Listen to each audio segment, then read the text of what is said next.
Never use this to solder. You've never tried this before, because it's a stupid idea. But does it work? Of course it doesn't work. This is not hot enough.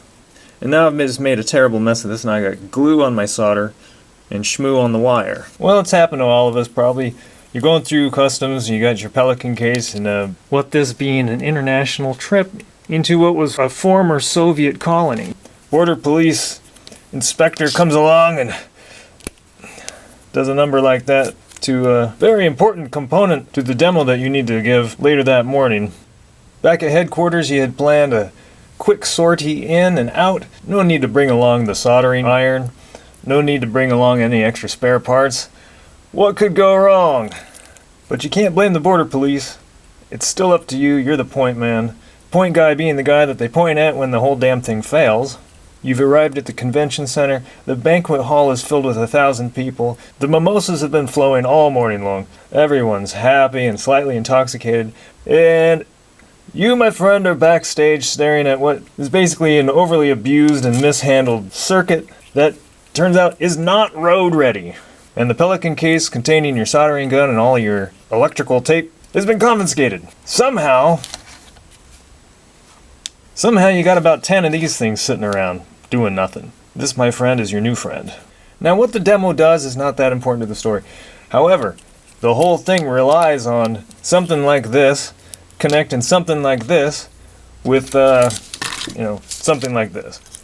Its sole purpose is to impress somebody to put their John Hancock on the dotted line. So many times, millions of dollars riding on the weakest link. Backstage, the production manager and your boss over your shoulder. Now the easy fix, of course, is to simply snip off the ends, strip off the insulation, and tie it up.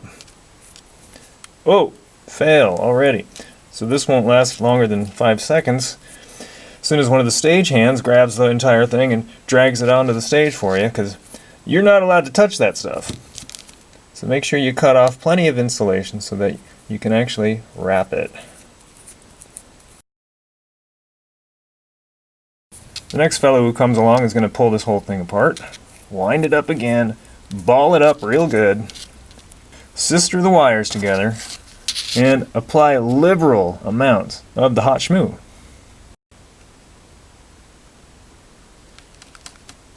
Blow on it twice for good luck. It'd be nice to have some electrical tape right about now and give her a couple of turns, but seeing how the Border Police also has that in their possession, this is kind of what you're going to be stuck with. Now, hot glue, being the infuriating substance that it is, takes for bloody ever to harden. And the clock's ticking. Everybody's counting on you. So find yourself a glass of water or a pop can full of something and cool that off. It will harden the outer shell of glue, but the inside's still somewhat molten. However, you got yourself a winner now. You can get back out on the track. So the long and short of it is you're not using this to solder, more as you're just using it for stress relief. And a good stress relief it is. Really, it's just a little extra insurance. Thanks for watching. Keep smoking your op amps.